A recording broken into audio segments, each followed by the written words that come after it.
I've been riding since I was 3.5, started racing when I was 5.5. Rode all the way through youth motocross right up to adults, doing European Championships, won the Benelux Cup and the All British Championship twice. Fortunately, due to a bad injury, retired from racing.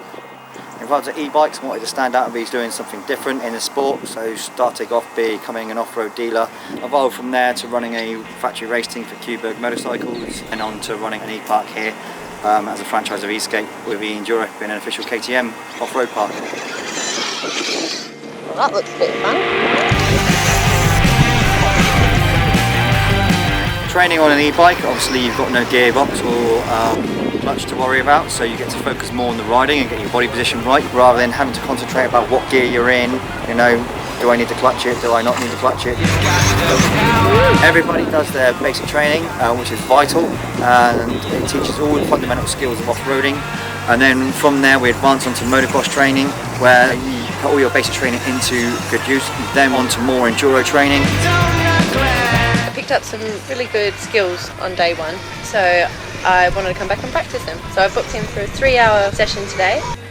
In that first hour of riding, it was brilliant. We sort of went straight up to the enduro track and tried some bigger obstacles. We just sort of went through the technique of how to do some tight crossings. Neil's just gone back to swap a battery over, and then we're going to head out into the forest and do some trail riding. Whoops.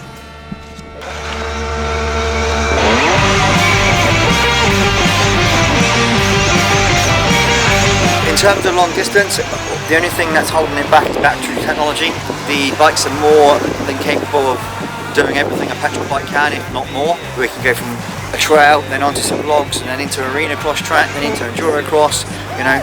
And the batteries themselves, they're great, and the power, there's really no difference in a petrol bike.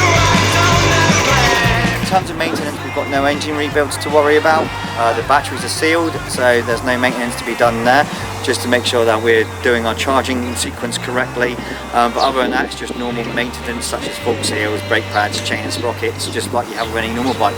But the actual cost of running an e-bike is a lot less than it is with a petrol bike, because you're not buying gas, you're not buying two-stroke oil. Lucky enough to have a wind turbine down here that generates enough power where we can charge our bikes up in between sessions. So super clean fun. Yep, super clean, super eco-friendly.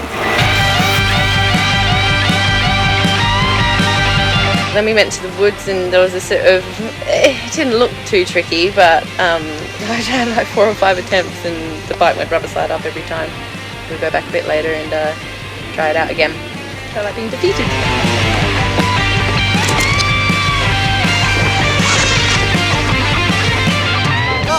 Just so we know that it is slippery as fuck.